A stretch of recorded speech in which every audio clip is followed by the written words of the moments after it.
चंडीगढ़ 2 अगस्त। रक्षाबंधन के वैश्विक स्वास्थ्य चुनौतियों का उत्सव मनाते हुए हरियाणा के मुख्यमंत्री मनोहर लाल ने वेबिनार महिला मनोहर के सत्र के दौरान यहां आयोजित विभिन्न क्षेत्रों से 650 महिलाओं के साथ बातचीत की।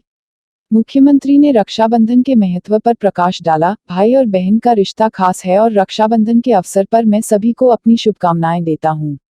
उन्होंने कहा कि अनादिकाल से स्त्रियों को हमारे समाज में एक विशेष स्थान दिया जाता रहा है और हमें उनका सदा ही उच्च सम्मान करना चाहिए। वेबिनार का आयोजन सशक्ति युवा फाउंडेशन द्वारा किया गया, जिसमें प्रख्यात गायक हिमानी कपूर, वर्ग 12 शीर्षलेख, विभिन्न विश्वविद्यालयों के कुलपतियों, वकीलों, डॉक्टरों और पंचायत प्रतिनिधियों सहित महिलाओं ने विभिन्न क्षेत्रों में भाग लिया। वेबिनार में महिलाओं ने मुख्यमंत्री को उनके साथ सीधे बातचीत करने और उनके साथ अपने विचार साझा करने का सुनहरा अवसर देने के लिए धन्यवाद दिया। इस अवसर पर मुख्यमंत्री ने लगभग 200 महिलाओं को राखी और संदेश भेजने के लिए धन्यवाद दिया। मुख्यमंत्री ने कहा कि महिला और पुत्रियों की सुरक्षा सुनिश्चित करना राज्य सरकार की सर्वोच्च प्राथमिकता है तथा इस दिशा में अनेक महत्वपूर्ण कदम उठाए गए हैं। उन्होंने कहा कि राज्य सरकार ने अपने पिछले कार्यकाल में और इस बार विशेष विशेषज्ञ भी दिए थे। माननीय मुख्यमंत्री जी, अस्सलाम वालेकुम। अस्सलाम वालेकुम। कल ईद का त्योहार था और कल रक्षाबंधन भी है, तो इस लिहाज से मैं आपसे ईदी और रक्षाबंधन का उपहार दोनों मांगने आई हूँ। बहुत बढ़िया। मैं शाहिना नगीना मेवात की रहने वाली हूँ। मैं बीपीएस महिला विश्वविद्यालय खानपुर कला से डीएमएस की शिक्षा ग्रहण कर रही हूँ, जो कि यहाँ से 190 किलोमीटर की दूरी पर स्थित है। मुख्यमंत्री जी, मैं आपसे मेवात की महिलाओं की शिक्षा के बारे में बात करना चाहूंगी। मुझे लगता है कि मेवात में अभी लड़कियों की शिक्षा पर बहुत काम करना बाकी है। हमारे यहाँ पर लड़कियों को एक दायरे में रहकर ही पढ़ने की इजाजत दी जाती है।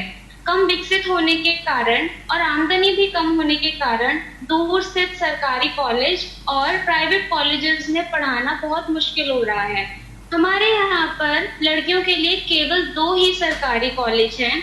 मैं आपसे निवेदन करती हूँ कि सरकार मेवात में लड़कियों के लिए कॉलेज ही नहीं विश्वविद्यालय खोलने का प्रयास करे, ताकि लड़कियों को न केवल डिग्री कोर्सेज बल्कि प्रोफेशनल कोर्सेज की भी शिक्षा ग्रहण हो सके।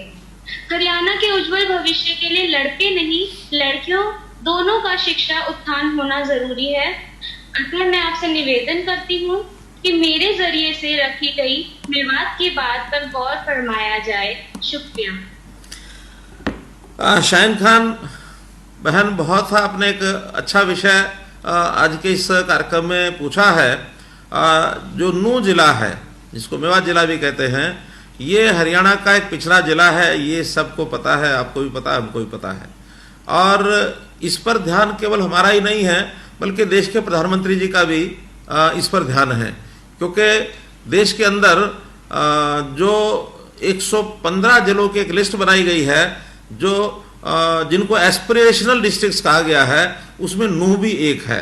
जब इसकी सूची 2 साल पहले घोषित हुई थी तो हमारा स्थान इसमें बहुत आखिर में आ रहा था, लेकिन इन सब डिस्ट्रिक्ट्स में स्टेट की गवर्नमेंट ने, प्रदेश सरकार ने काम करने थे। उसमें हमने शिक्षा पर भी काम किया, स्वास्थ्य पर भी काम किया, रोजगार पर भी किया। ऐसी बहुत व्यवस्थाएं ये हमने उसमें चालू की। परिणाम स्वरूप शिक्षा तो नहीं, लेकिन स्वास्थ्य के मामले में उन सब 115 जिलों के अंदर हमारा स्थान पहला स्थान भी हुआ बीच में। हालांकि ये जो असेसमेंट है ये हर महीने होती है, महीने के महीने दर्जा प्राप्त होता है। तो बीच में एक समय ऐसा भी आया कि सारी व्यवस्थाओं पर हमको परिवर्तन का जो दर है वो पहला भी मिला है, हमें इसका संतोष है। लेकिन जहाँ तक शिक्षा की बात है, शिक्षा में भी हमने शिक्षा के संस्थान तो बहुत बनाए हैं, स्कूल भी हैं, कॉलेज भी हैं, लेकिन वहाँ की ड्रॉप आउट की दर ये बहुत ज़्यादा थी, खास करके लड़कियों की। वहाँ के समाज में भी पढ़ाने का जो एक सिलसिला शुरू होना चाहिए, उनकी जो रुचि बननी चाहिए, उसमें भी पैदा करना पड़ेगा कि अपने बच्चों को, लड़कियों को, लड़कों को पढ़ाएं।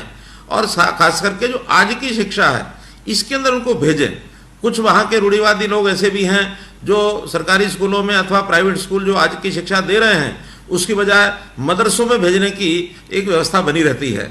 भेजें, मदरसों में शिक्षा कराएं, हमको आपत्ति नहीं है, लेकिन मदरसों के साथ साथ जो आज आधुनिक शिक्षा जिसकी ज़रूरत है, जिसमें विज्ञान भी है, जिसमें मैथमेटिक्स भी है, जिसमें इंग्लिश भी है, जिसमें बाकी भाषाएं भी हैं, और जो सोशल यानी इश्यूज़ हैं उनको ध्यान में करते हुए इन विषयों पर भी पढ़ाना बहुत जरूरी है।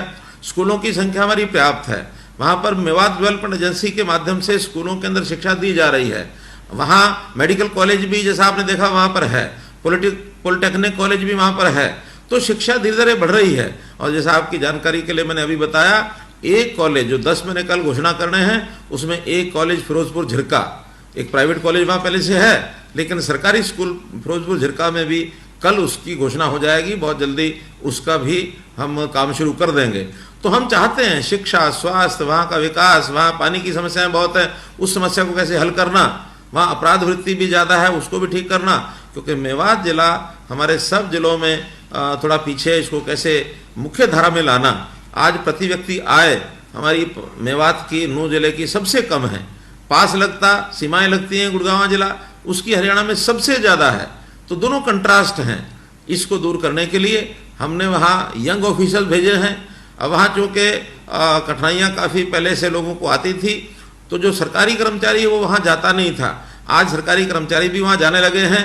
शिक्षा विभाग में तो हमने ये कहा कि जो वहाँ जाके नौकरी करेगा उसको 10% हम ज़्यादा तनख्वाह देंगे, यानी नूह जिले में नौकरी करने वाले को हरियाणा का कहीं का जो व्यक्ति वहाँ जाता है उसको 10% सैलरी ज़्यादा देते हैं, ताकि वहाँ जाकर के रुचि से पढ़ाए। और वहाँ पर अब मुझे संतोष इस बात का है कि बहुत लोग नौकरियों में आने लग गए हैं।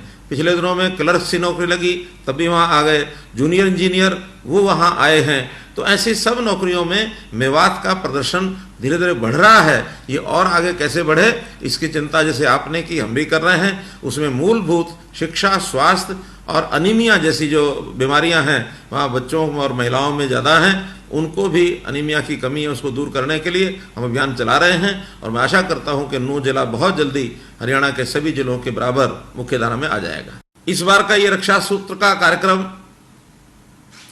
हम लोग कोरोना के इस महामारी के कारण से एक विशेष तौर से नए तरीके से मना रहे हैं।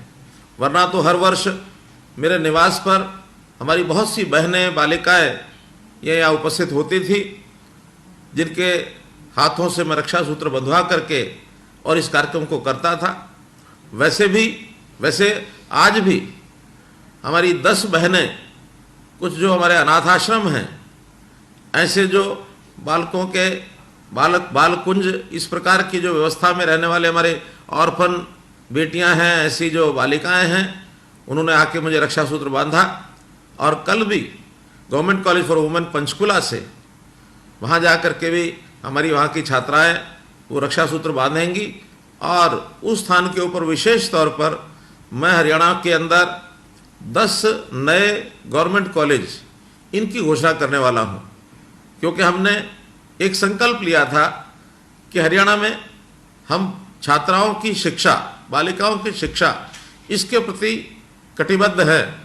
और हर 10 किलोमीटर के दायरे में एक कॉलेज ये होना चाहिए।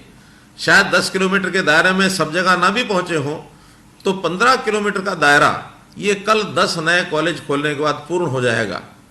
अगले चरण में 10 कॉलेज, 10 जो किलोमीटर का दायरा है उसको भी पूरा करेंगे। कल के जो कॉलेज खोले जाएंगे दूर दराज ग्रामीण क्षेत्रों में, जैसे मोरनी का क्षेत्र, जैसे छछरौली से आगे खिजराबाद, प्रतापनगर जिसे कहते हैं, वहाँ पर खोला जाएगा। इसी प्रकार कैथल जिले के अंदर बहुत दूर दराज पंजाब के बॉर्डर के पास लदाना जाखू में एक कॉलेज खोला जाएगा।